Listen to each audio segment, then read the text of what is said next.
The emergency alarm echoed through the massive halls of the Galactic Council building. Red lights flashed in every corridor as representatives from 12 different alien species rushed toward the main chamber.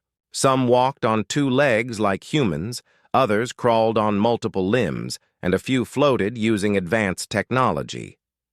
But they all shared the same expression of fear and worry. Admiral Corvin arrived first, his blue skin pale with stress. As the Ihaz leader of the Altarian fleet, he had seen many battles, but nothing like what was coming. Behind him came the other military commanders, each representing their species' best warriors and strategists. The chamber filled quickly with nervous chatter in dozens of different languages. The main holographic display activated, showing a view of deep space. Hundreds of dark shapes moved across the star field, like a swarm of deadly insects.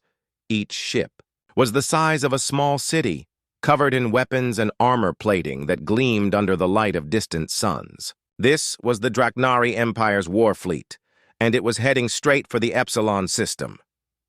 "The situation is worse than we feared," Admiral Corvin announced to the assembled crowd. His voice carried the weight of someone who had already accepted defeat. "Our deep space monitors show 328 Draknari warships. They will reach Epsilon Prime in 72 hours. A heavy silence fell over the chamber. Everyone knew what those numbers meant. The combined military forces of all 12 Council species could barely put together 100 ships. Even if they gathered every available vessel, they would still be outnumbered 3-1 by an enemy with superior technology. Captain Thane raised one of his forearms to speak. The Rigelian had fought the Draknari before and lived to tell about it, which made him one of the few experts on their tactics. "Their plasma weapons can cut through our strongest shields like paper. Their quantum armor can absorb our energy blasts without taking any real damage. In direct combat, we have almost no chance of victory." Commander Voss flickered with blue light, her crystalline body showing her emotional state. Her people communicated through color changes, and right now she was broadcasting pure frustration to anyone who could read the signals. "The Draknari don't negotiate or make deals. They either conquer everything or destroy it completely. There is no middle ground with them." The display changed to show the planets in the Epsilon system. 5 worlds with over 50 million people lived there, mostly families and children who had never seen war. The evacuation ships could only carry a small fraction of the population. Before the Draknari arrived, "We managed to get about 2 million people off the core worlds," reported General Hayes, the human representative. "But that leaves 48 million civilians with nowhere to go. The transport ship simply can't carry that many people in the time we have left." The chamber erupted in desperate arguments. Some representatives wanted to scatter their fleets and avoid the battle entirely. Others suggested trying to negotiate with the Draknari, even though everyone knew it was pointless. A few brave voices called for a last stand, knowing it would be suicide, but hoping to at least slow down the enemy advance. Admiral Corvin let them argue for several minutes before, calling for silence. "Our tactical computers have run every possible scenario. The best outcome gives us a 0.3% chance of victory. The most likely result is the complete destruction of our combined fleets within the first hour of battle." The arguing stopped. 0.3% was not really a chance at all. It was just the computer's way of saying the situation was hopeless without actually using the word impossible. That's when the chamber doors burst open. A young communications officer ran inside, her face flushed with excitement and confusion. She clutched a datapad in her hands and struggled to catch her breath after running through the long corridors. "Admirals, commanders, we just received a response to our emergency broadcast. Someone is coming to help us." The entire chamber turned to look at her. In the past week, they had sent distress calls to every known civilization in the galaxy. Most had ignored the messages completely. The few who responded had politely declined to get involved, not wanting to anger the powerful Draknari Empire. "Who responded?" Admiral Corvin asked, though he didn't sound very hopeful. "Any civilization strong enough to fight the Draknari would have already made contact with the Council years ago. The Sol System, sir. The humans." A wave of confused murmurs swept through the chamber. Humanity was the newest member of the Galactic Council, having joined only 5 years earlier. Most species considered them an interesting curiosity, but not particularly important in galactic affairs. They were a single-planet civilization that had only recently developed faster-than-light travel. The communications officer activated her datapad, and a holographic image appeared above the chamber floor. A middle-aged human face looked out at them, wearing a simple blue uniform with minimal decorations. His expression was calm and confident, showing no sign of the fear that filled the council chamber. "This is Captain Reed of the United Earth ship Defiant. We received your distress call and are currently en route to the Epsilon system. Our estimated arrival time is 60 hours. Hold your positions and maintain hope. Earth stands with the Galactic Council." The message ended, leaving the chamber in stunned silence. Finally, Captain Thane spoke up, his voice filled with disbelief. "One ship? The humans are sending one ship to fight the entire Draknari war fleet?" Admiral Corvin checked the data from their monitoring stations.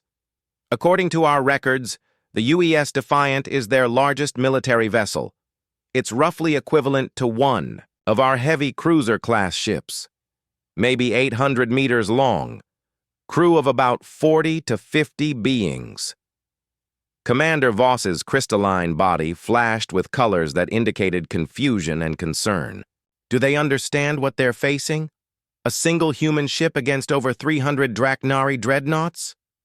"Maybe they're planning to evacuate more civilians," suggested General Hayes. "One ship could carry several thousand people if they packed them in tight." But even as he said it, Hayes didn't sound convinced. The message had talked about holding positions and maintaining hope, not about evacuation or retreat. It sounded like the humans actually planned to fight. Admiral Corvin studied the star charts showing the approaching forces. The Draknari fleet was a massive wall of destruction that had conquered entire sectors of space. Against that overwhelming force, the combined might of 12 civilizations seemed pathetically small, and now one human ship was racing to join. What would surely be the most one-sided battle in galactic history. "May the stars help them," he whispered, not knowing that help was exactly what humanity was about to provide. Deep in the cold darkness of space, the Draknari war fleet moved like a school of metal sharks through the void. Each massive ship bristled with weapons designed to crack planets and boil oceans. The largest vessel, named Death's Edge, served as the flagship for the entire armada. Inside its armored belly, Supreme Commander Gax reviewed the latest intelligence reports with the satisfaction of a predator that had cornered its prey. The command center buzzed with activity as dozens of officers worked at their stations. Holographic displays showed tactical information from across 3 star systems, tracking every enemy movement and calculating the best ways to destroy them. The air smelled of ozone and metal, mixed with the chemical scent that all Draknari gave off when they were excited about upcoming violence. "Report," Gax commanded, his voice rumbling through the chamber like distant thunder. He stood nearly 3 meters tall, covered in dark green scales that had been hardened by decades of combat. Scars crisscrossed his hide, each one a story of a battle won and an enemy destroyed. War Captain Drex approached the command platform, carrying a data tablet filled with the latest scout reports. Like all Draknari military officers, he had earned his position through acts of exceptional brutality and tactical skill. "The Galactic Council forces have gathered around Epsilon Prime, Supreme Commander. Our count shows 96 vessels total, mostly cruiser and destroyer-class ships." Gax nodded approvingly. The enemy had done exactly what Draknari tacticians had predicted. When faced with overwhelming force, weaker civilizations always pulled back to defend their most important positions. It made them easier to surround and destroy in a single decisive battle. "What about their defensive preparations?" Gax asked, studying the holographic display that showed the enemy fleet positions. "Standard orbital defense patterns," Drex replied. "They've positioned their stronger ships in the outer ring with smaller vessels providing support from behind. Several planets have activated their surface defense systems, but our plasma bombardment capabilities will make short work of those installations." The Supreme Commander's lips pulled back in what might have been a smile, revealing rows of sharp teeth designed for tearing flesh. "Acceptable tactics for primitives, but ultimately futile. Our forward assault groups will punch through their lines within the first hour. After that, it becomes a simple matter of cleanup." Drex consulted his tablet again, scrolling through additional intelligence data. "There is one minor anomaly in the enemy formation, Supreme Commander. Long-range sensors have detected a single vessel approaching from the Sol system. Human origin." Gax paused in his review of the tactical displays. "Human? That's the newest council member, correct? The single-planet species that only recently achieved faster-than-light capability?" "Correct, sir. According to our database, they were admitted to the Council 5 years ago after what the other species described as remarkable first contact protocols. However, our intelligence assessment rates them as technologically inferior to most galactic civilizations." The Supreme Commander called up the human data file on his personal display. The information was sparse, gathered mostly from public council records and a few covert intelligence operations. Carbon-based bipeds, average height between 1.5 and 2 meters, relatively short lifespan compared to most galactic species. Their technology appeared to be at least 2 centuries behind the current galactic standard. "What class of vessel are they sending?" Gax asked, more out of curiosity than concern. "Their largest military ship designated UES Defiant. Mass approximately 500,000 tons, length roughly 800 meters. Our analysis suggests it's equivalent to our light cruiser class, possibly even smaller." A low rumbling sound filled the command center as Gax began to laugh. The sound was not pleasant, carrying undertones of cruelty and anticipation of violence. Other officers in the chamber joined in, creating a chorus of predatory amusement. That would have terrified most civilized beings. "One ship," Gax said when his laughter finally died down. "The humans are sending one primitive vessel against our entire armada. Do they come to surrender on behalf of the Galactic Council?"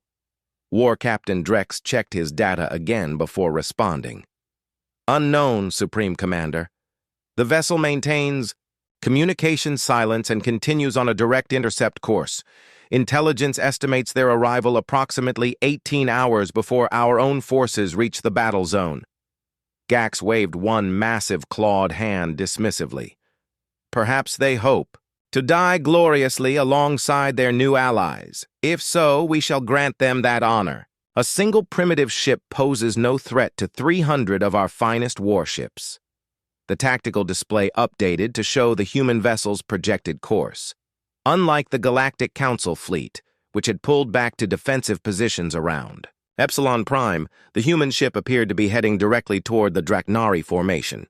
It was either an act of supreme courage or supreme stupidity. "Should we alter our approach to deal with this vessel?" Drex asked. "Unnecessary," Gax replied.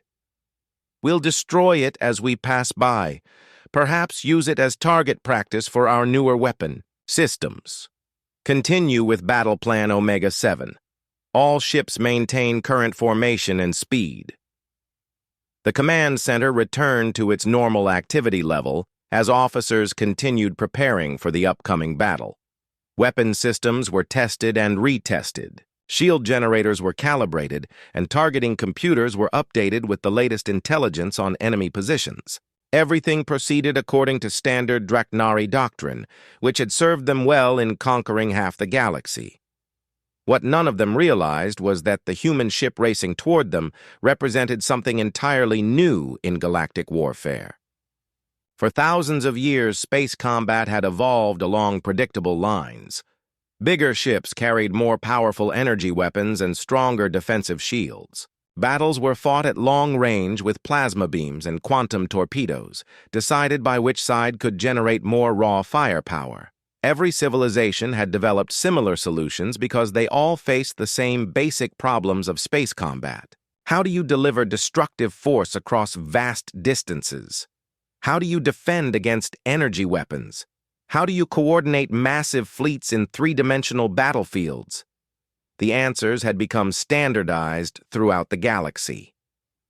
Energy weapons, because they traveled at light speed and could be precisely controlled. Deflector shields, because they could disperse incoming energy across wide areas. Large ships, because they could mount bigger weapons and stronger defenses. Humanity had studied these solutions carefully during their 5 years in the Galactic Council. Earth's scientists and military planners had access to thousands of years of accumulated knowledge about space warfare. They learned how every major battle had been fought, what tactics worked, and what technologies dominated the battlefield. Then they had asked a simple question: what if everyone was wrong? War Captain Drex noticed something odd in the latest sensor. Readings from the approaching human vessel. Supreme Commander, there's something unusual about the enemy ship's acceleration profile.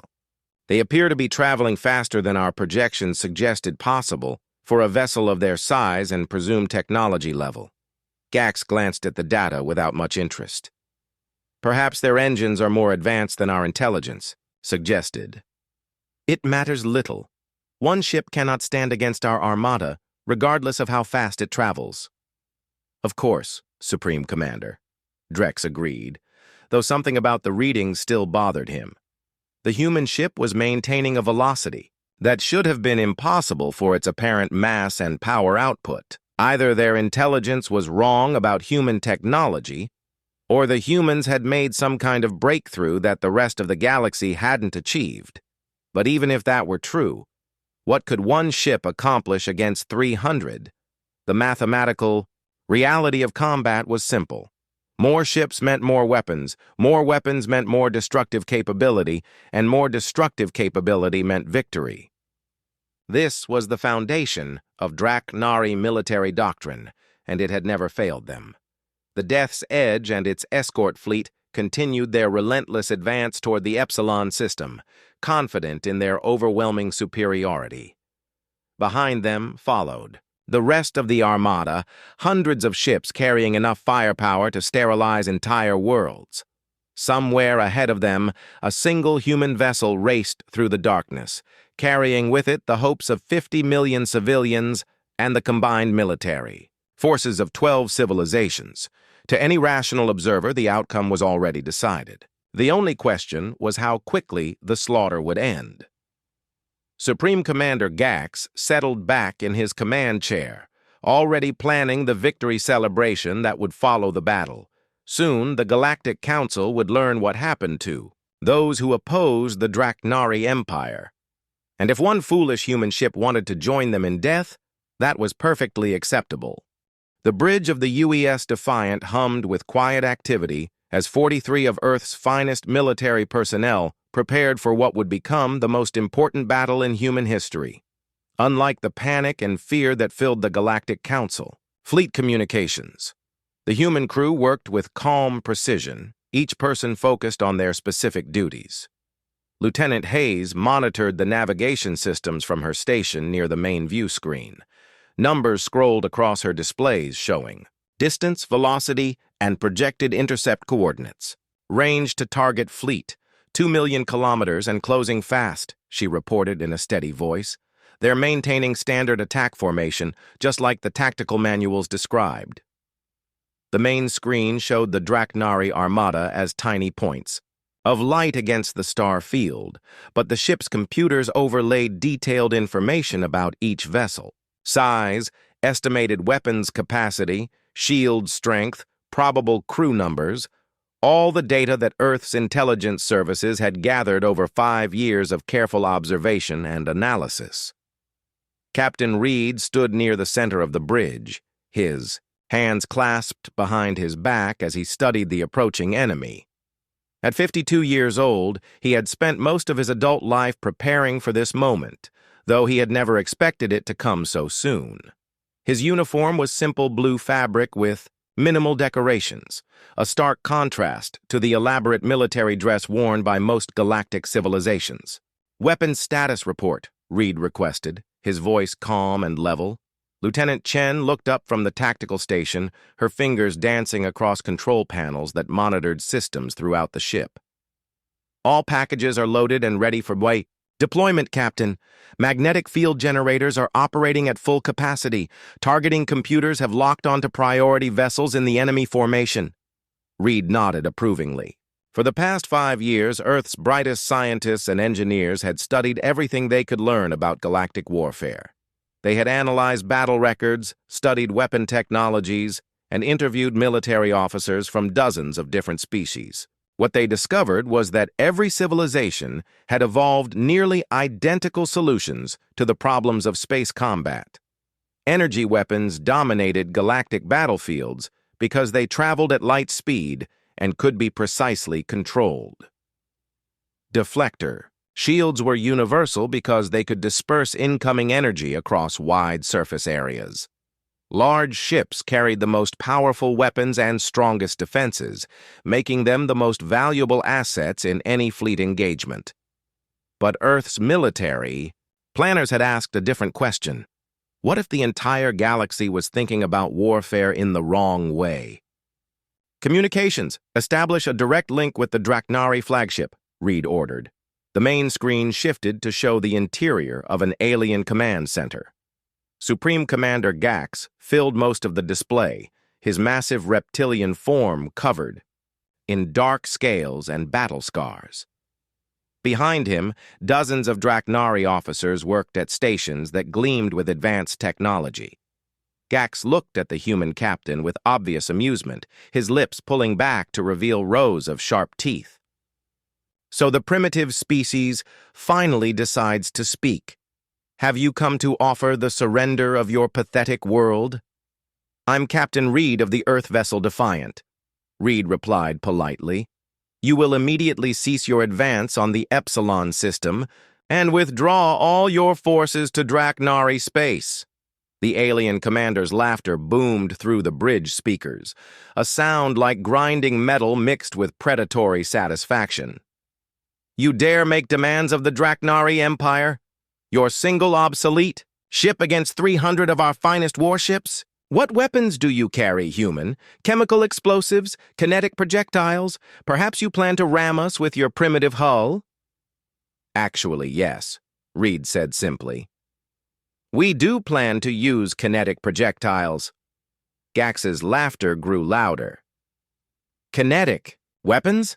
In space combat? What civilization still throws rocks when energy weapons exist? Your species truly is more backward than our intelligence suggested." "You have one opportunity to withdraw peacefully," Reed continued, ignoring the mockery. "After I close this channel, there will be no further warnings. Then die with whatever honor your primitive species possesses," Gax snarled. The communication link terminated. Reed turned to his tactical officer. "Lieutenant Chen, execute Protocol 7. "Aye, sir. Deploying kinetic packages now." The Defiant's cargo bay doors opened with mechanical precision, releasing objects that appeared deceptively simple to the Draknari sensors monitoring the human ship. Each package was roughly cylindrical, about 10 meters long and 2 meters in diameter, constructed from tungsten steel and other dense materials. To most galactic civilizations, they looked like primitive missiles without guidance systems or warheads. Supreme Commander Gax watched the deployment with continued amusement. "What are those supposed to be?" he asked his tactical officers. "They show no energy signatures, no propulsion systems, no explosive components. Are the humans throwing scrap metal at us?" Before anyone could answer, something impossible happened. The UES Defiant suddenly accelerated to a velocity that should have been physically impossible for a ship of its size and apparent technological level. The vessel streaked past the Draknari formation at speeds that made targeting extremely difficult, releasing more of the mysterious packages as it went. "All batteries, target that ship!" Gax roared, his amusement turning to anger at being made to look foolish. Dozens of plasma weapons fired simultaneously, their brilliant beams lancing through space toward the human vessel. But the Defiant was already moving too fast, its trajectory constantly changing as it wove between the energy blasts like a fighter craft, despite being nearly a kilometer long.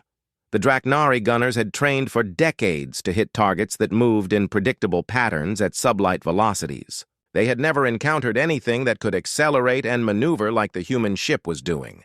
Their targeting computers simply couldn't keep up with movements that defied everything they understood about space physics.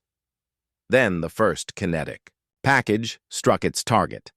The tungsten rod had been accelerated to 12% of light speed by the Defiant's revolutionary magnetic field generators, giving it more kinetic energy than most nuclear weapons. When it hit the Draknari dreadnought Void Render, there was no explosion, no dramatic fireball, just the sudden, catastrophic release of energy as an unstoppable force met what had previously been considered an immovable object.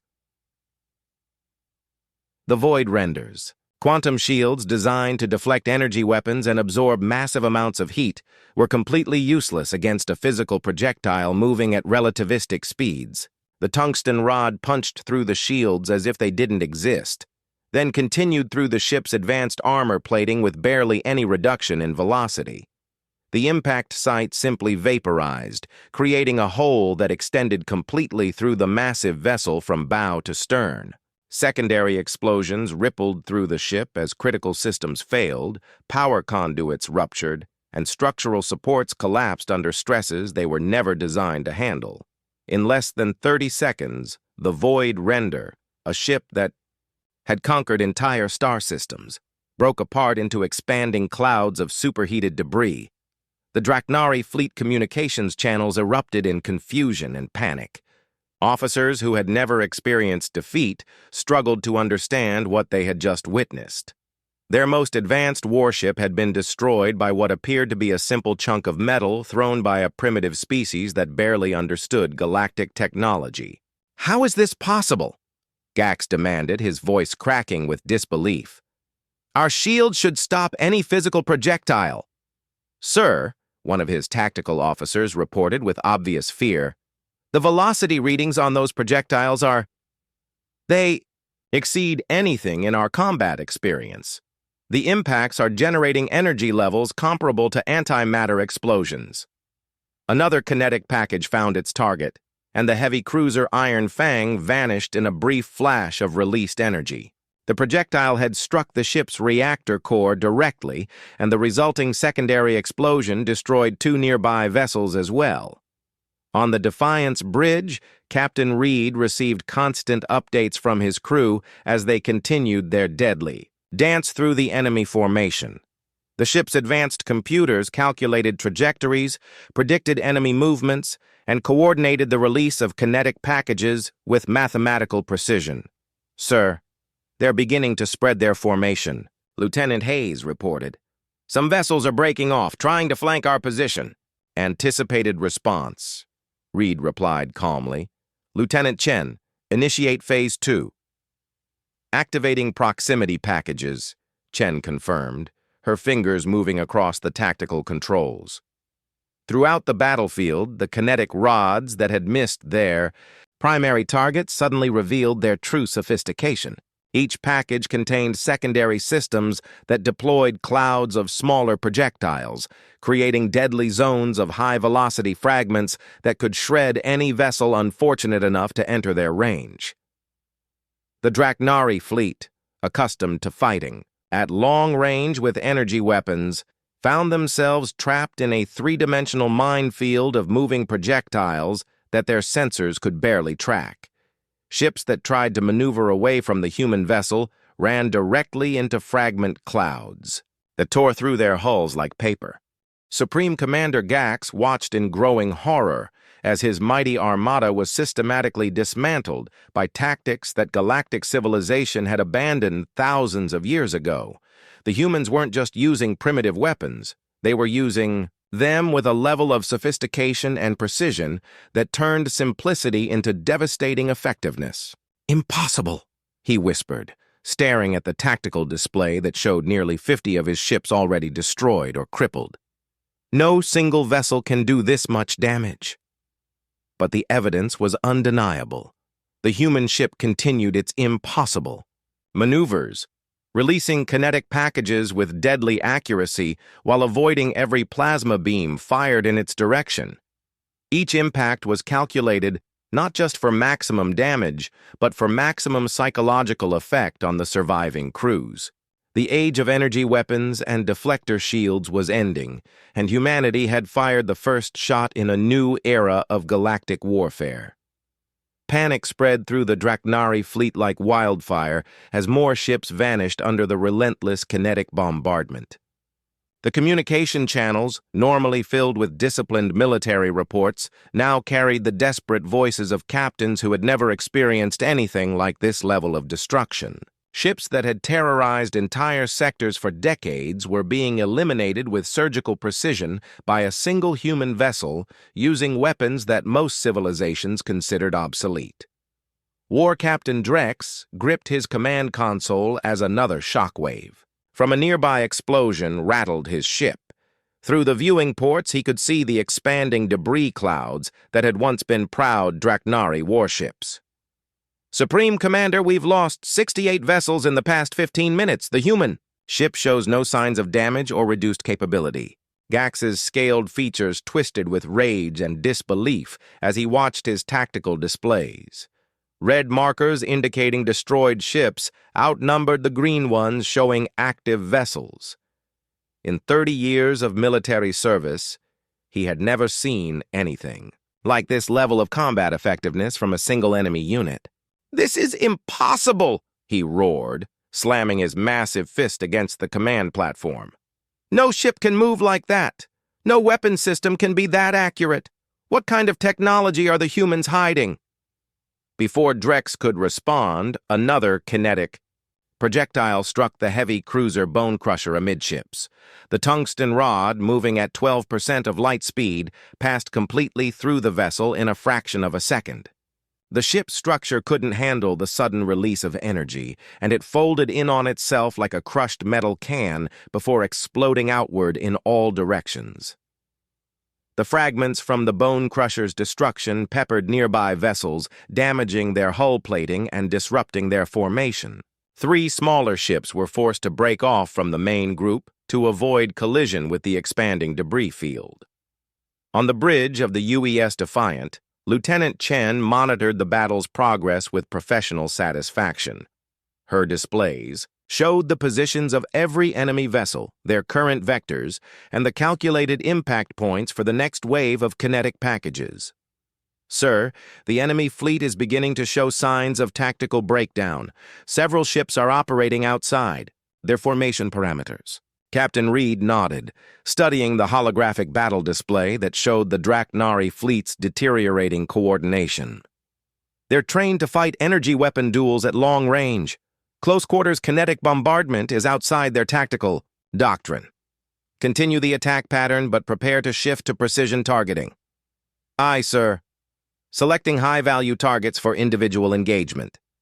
The Defiant's quantum computers analyze the enemy formation, identifying command ships, supply, vessels, and other critical targets that would maximize the psychological impact of their destruction. Unlike the random violence that characterized most galactic warfare, every human action was calculated for maximum strategic effect. Admiral Corvin watched the battle from his flagship's command center, struggling to believe the sensor readings his tactical officers were providing. The Altarian admiral had fought in dozens of space battles over his long career, but he had never seen anything approaching this level of one-sided destruction. "How many Draknari ships remain active?" he asked his sensor operator. 193, sir. Down from 328 at the start of the engagement. We're detecting massive structural damage on at least 40 more vessels." Captain Thane's forearms gestured wildly as he tried to process what he was witnessing. Their targeting accuracy is incredible. Every shot hits exactly where it needs to cause maximum damage. How are they calculating impact points for targets? Moving in three-dimensional space! Commander Voss flickered with blue and green lights, her crystalline form broadcasting amazement and admiration in equal measure. They're not just throwing projectiles randomly. Each impact is precisely planned to achieve specific tactical objectives. Look at their target selection. They're hitting command ships first, then supply vessels, then the largest dreadnoughts. The human strategy was becoming clear to the veteran military officers observing the battle. Rather than simply trying to destroy as many ships as possible, the Defiant was systematically dismantling the Draknari fleet's ability to function as a coordinated force. Command ships were eliminated to disrupt communications and tactical coordination. Supply vessels were targeted to limit the fleet's ability to sustain combat operations. The most impressive dreadnoughts were saved for last, breaking the morale of enemy crews who watched their most powerful ships prove utterly vulnerable. Supreme. Commander Gax received another damage report that made his blood run cold. Sir, we've lost the Death's Hammer, the Void Stalker, and the Planet Breaker. All three were hit by direct kinetic strikes to their reactor cores. The secondary explosions took out 2 escort vessels each. How are they achieving such precise targeting? Gax demanded. Our ships are maneuvering at combat speeds in three-dimensional space. No guidance system should be able to predict our movements accurately enough for those kinds of shots. War Captain Drex consulted his tactical displays, trying to find some explanation for what they were witnessing. Sir, our analysis suggests they're using predictive targeting algorithms based on our standard evasion patterns.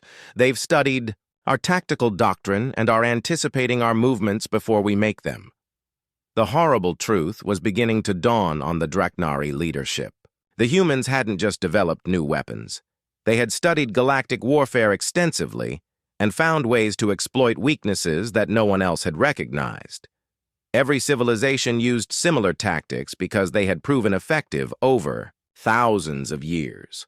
But effectiveness against traditional enemies didn't guarantee success against opponents who understood those tactics better than the people using them.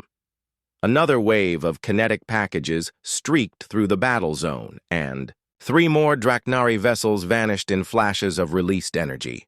The human ship continued its impossible dance through the enemy formation, moving too fast for their targeting systems and striking with lethal precision wherever it chose. Sir, Drex reported with obvious fear in his voice, the human vessel is approaching our position. They appear to be targeting the Death's Edge directly. Gax looked at his tactical display and saw the enemy ship's projected course. The Defiant was indeed heading straight for the Draknari flagship, weaving between plasma beams and missile salvos as if they were harmless light displays. In 2 minutes, the human vessel would be close enough to deliver a kinetic strike that would vaporize the Death's Edge and everyone aboard it. All weapons, concentrate fire on that ship, Gax ordered desperately. Every gun, every missile, everything we have. The flagship's massive weapon arrays swiveled to track the approaching human vessel. Plasma cannons that could crack continents fired in carefully coordinated salvos, trying to box in the enemy ship and deny it maneuvering room. Quantum torpedoes streaked through space, their guidance systems working frantically to achieve target lock on the impossibly agile vessel. But the Defiant moved like nothing the Draknari had ever encountered. The ship rolled, twisted, and changed direction with G-forces that should have crushed any crew, yet it maintained perfect structural integrity throughout maneuvers that defied conventional understanding of space physics. How are they surviving? Those acceleration forces? Drex asked in amazement. Our own ships would break apart under that kind of stress. The answer lay in humanity's different approach to space travel. While most galactic civilizations had developed inertial dampening systems to protect their crews from acceleration forces, humans had taken a different path. They had created ships that could withstand enormous stresses, and crews that were trained to endure conditions that would incapacitate most other species. The Defiant swept past the Death's Edge at a distance of less than 50 kilometers, close, enough that crew members could see each other's ships with the naked eye. As it passed, the human vessel released a single kinetic package, precisely targeted and timed for maximum effect. The tungsten rod struck the flagship's primary weapons array, the massive gun turret that housed the ship's most powerful plasma cannons. The impact vaporized the entire weapons system and sent shock waves through the surrounding hull sections. Emergency bulkheads slammed shut as atmosphere vented into space, and damage control teams scrambled to contain the destruction. But the Defiant wasn't finished. As it completed its pass, the ship released a cloud of smaller projectiles that peppered the flagship's hull with thousands of tiny impacts. None of them were individually devastating, but together they damaged sensors, communication arrays, and maneuvering thrusters throughout the vessel. In 30 seconds, the Death's Edge had been transformed from the galaxy's most feared warship into a partially crippled hulk, struggling to maintain basic operational capability. Supreme Commander Gax pulled himself up from the deck where the impact had thrown him, his uniform torn and his scales bleeding from multiple cuts. Around him, his command center was a chaos of sparking electronics, emergency lighting, and injured officers trying to restore basic ship functions. "Damage report," he commanded, though his voice lacked its previous authority.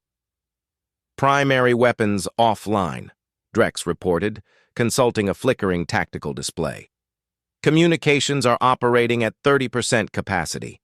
Maneuvering systems have significant damage. We're effectively combat ineffective, sir." Through the smoke and emergency lighting, Gax could see the tactical display showing his fleet's current status. Over half of his ships were gone, destroyed by weapons that most galactic civilizations had abandoned millennia ago. The survivors were scattered, demoralized, and facing an enemy that had proven completely immune to their most advanced weapons. The communication channels filled with desperate calls from his remaining ship captains. Some were requesting permission to retreat, others were reporting critical damage and requesting assistance that Gax couldn't provide. A few were simply screaming in panic as they watched the human ship approach their positions with deadly intent. "Sir," Drex said quietly, "we need to consider our options. This engagement is not proceeding according to any scenario in our tactical manuals." Gax looked at his war captain with eyes that had seen the impossible become routine in the span of less than an hour. His mighty armada, the terror of 3 sectors, was being systematically destroyed by a single enemy vessel using principles of warfare that predated galactic civilization. The Defiant completed another pass through the Draknari formation, and 2 more heavy cruisers vanished in brief flashes of released energy. The human ship's movements had become almost casual, as if the crew was simply conducting a training exercise rather than fighting the most powerful military force in the galaxy. "Supreme Commander," came a weak voice over the communication system. "This is Captain Vorth of the Star Render. We've lost main power and life support is failing. The human ship is approaching our position. What are your orders?" Gax opened his mouth to respond, but no words came. What orders could he give? His weapons couldn't hit the enemy ship. His shields couldn't stop their projectiles. His ships couldn't outrun or outmaneuver the human vessel. In 30 years of military service, he had never encountered a tactical situation for which Draknari doctrine had no solution. "Sir?" Drex prompted gently. Before Gax could answer, the tactical display lit up with new contacts. Long-range sensors were detecting multiple ships approaching from the direction of Epsilon Prime. For a moment, hope flickered in the Supreme Commander's chest. Perhaps the Galactic Council fleet was finally joining the battle, giving him additional targets to focus on while he figured out how to deal with the human ship. But the sensor readings quickly dashed that hope. The approaching vessels weren't moving in attack formation. They were maintaining a respectful distance from the battle zone, clearly observing rather than participating. The Galactic Council. Forces were watching the Draknari Empire's most powerful fleet being destroyed by their newest ally. "They're not even helping," Drex observed with bitter amazement. The humans are doing this alone. The implications were staggering. If one human ship could destroy a Draknari armada without assistance, what could the entire human fleet accomplish? How many ships did Earth have? What other weapons had they developed? The questions multiplied faster than Gax could process them, each one more terrifying than the last. Another kinetic strike eliminated the dreadnought Iron Will, and Gax realized that his fleet was not just losing this battle, it was being systematically exterminated. The humans weren't just superior fighters, they were demonstrating a level of tactical sophistication that suggested this entire engagement was nothing more than a field test of their capabilities. "Open a channel to the human ship," Gax commanded, his voice barely above a whisper. Drex looked surprised. "Sir?" "Open the channel," Gax repeated more firmly. There was no shame in acknowledging reality, even when that reality was the complete obsolescence of everything he had believed about warfare. The main display flickered to life, showing the calm interior of the human ship's bridge. Captain Reed stood in the center of the image, his simple uniform unmarked by battle damage, his expression showing no sign of stress or fatigue. Behind him, his crew continued their work with the same quiet efficiency they had displayed at the beginning of the engagement. "Supreme Commander," Reed said politely, as if they were discussing trade agreements rather than the destruction of a galactic empire's military might. "I trust you're beginning to understand your situation." Gax stared at the human captain, searching for some sign of the bloodthirsty savagery that had just destroyed over half his fleet. Instead, he saw only calm professionalism and what might have been pity. "How?" Gax asked simply. "How is this possible?" Reed smiled slightly. "You made the same mistake that every other galactic civilization has made, Commander. You assumed that advancement meant complexity, bigger ships, more powerful energy weapons, stronger shields. You forgot that sometimes the simplest solutions are the most effective ones." The human captain gestured toward something off-screen. "We've been studying galactic warfare for 5 years. We learned your tactics, your technologies, your assumptions about how space battles should be fought. Then we asked ourselves, what if everyone was wrong?" Another Draknari ship vanished from the tactical display, though Reed didn't even glance at the destruction his vessel was causing.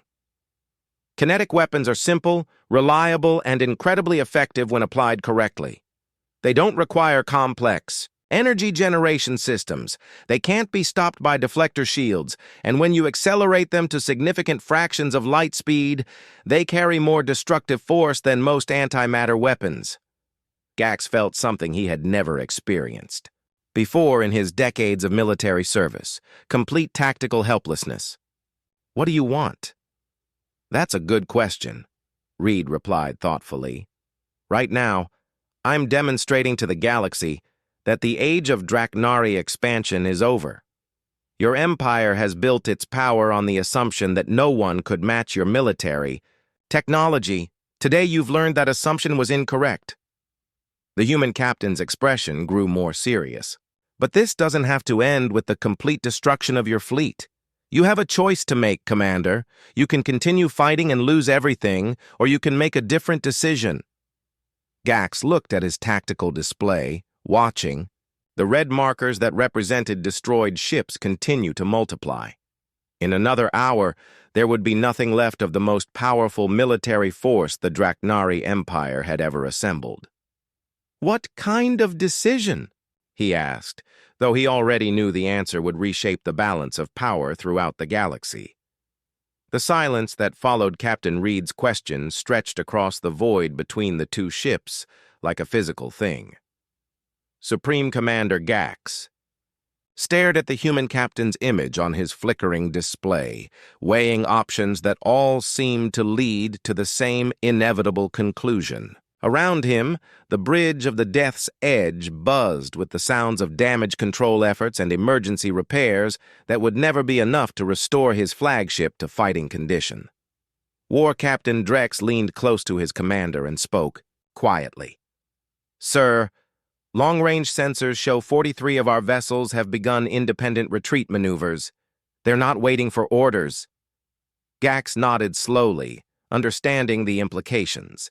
His fleet was disintegrating not just from battle, damage, but from the complete collapse of morale that came with facing an utterly superior enemy. Ship captains who had never known defeat were abandoning their posts rather than face the human vessel's impossible weapons. "Captain Reed," Gax said finally, his voice carrying the weight of a military career that was ending in the most unexpected way possible. "What terms are you offering?" The human captain's expression remained neutral, professional. There was no gloating or satisfaction visible on his features, just the calm demeanor of someone discussing routine business matters. "Immediate withdrawal from the Epsilon system. Complete evacuation of all Draknari forces from Galactic Council territory. A formal declaration that the Draknari Empire will cease all aggressive expansion toward Council worlds." Each demand hit Gax like a physical blow. What Reed was describing amounted to the complete reversal of decades of Draknari military policy. The Empire had built its power through constant expansion, conquering weaker civilizations and absorbing their resources. To stop that expansion would mean accepting a static border for the first time in Draknari history. "And if we refuse?" Gax asked, though he suspected he already knew the answer. Reed gestured toward the tactical display that showed the ongoing destruction of Draknari vessels. Even as they spoke, another heavy cruiser vanished under a precisely targeted kinetic strike. "Then we continue this demonstration until there are no Draknari ships left to refuse anything." The casual tone in which Reed delivered this threat made it somehow more terrifying than if he had shouted or made dramatic pronouncements.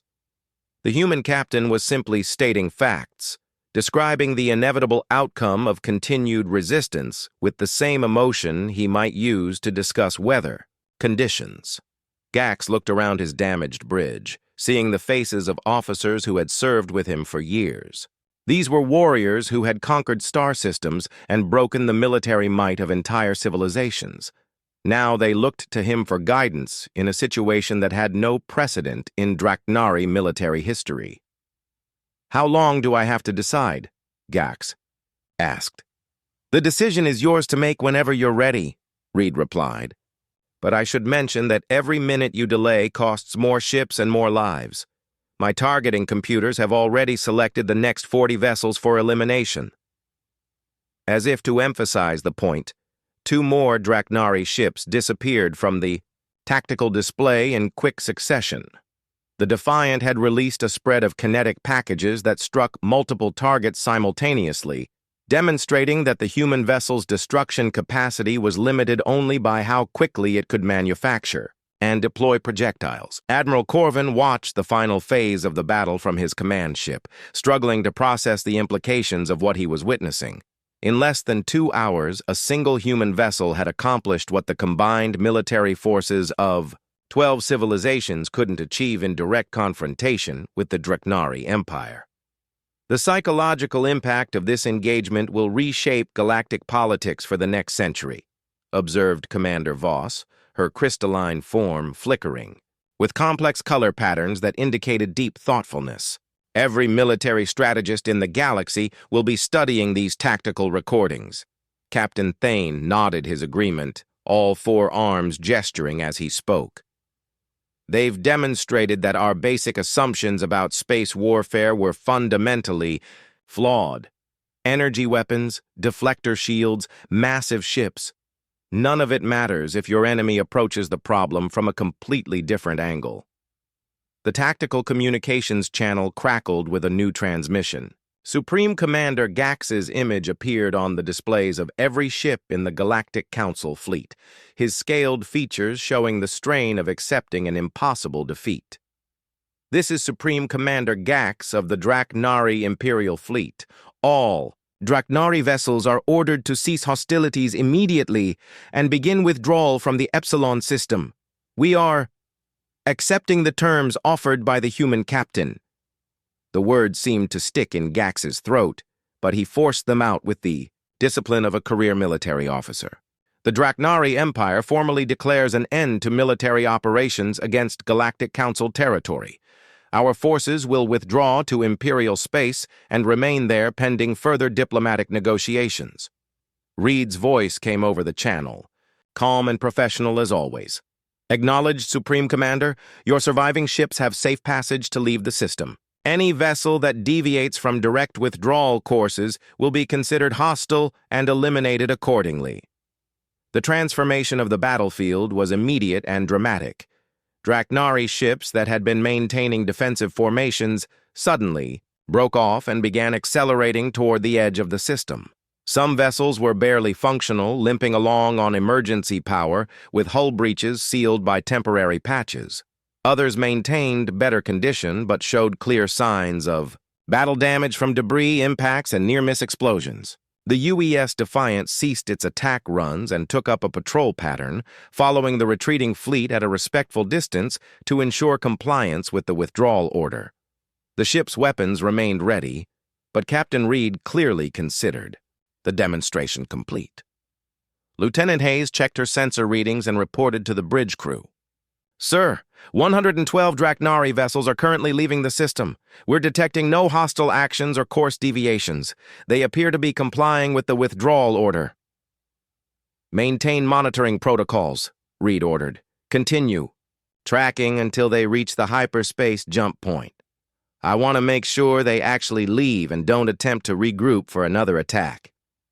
Lieutenant Chen looked up from her tactical station with an expression of professional satisfaction. Sir, preliminary battle assessment shows 216 enemy vessels destroyed or disabled. 0 damage to our own ship. Mission objectives achieved with complete success. Reed nodded, though his expression remained serious despite the unprecedented victory. Signal the Galactic Council fleet. Inform them that the Epsilon system is secure and they can begin returning to normal patrol duties. The response from Admiral Corvin came almost immediately. Captain Reed, the Galactic Council cannot adequately express our gratitude for your intervention. How did Earth develop such advanced military capabilities without any of our civilizations detecting the research programs? Reed smiled slightly at the question. Admiral, we didn't develop advanced capabilities. We developed effective capabilities. There's a significant difference between the two concepts. He paused, considering how to explain humanity's approach to galactic warfare. Every civilization in the galaxy has been thinking about space combat in the same way for thousands of years. You all develop similar solutions because you are all trying to solve the same problems, but sometimes the best solution isn't the most advanced one.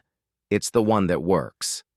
The communication channel filled with voices from multiple species, as military officers tried to understand the tactical principles that had just revolutionized galactic warfare.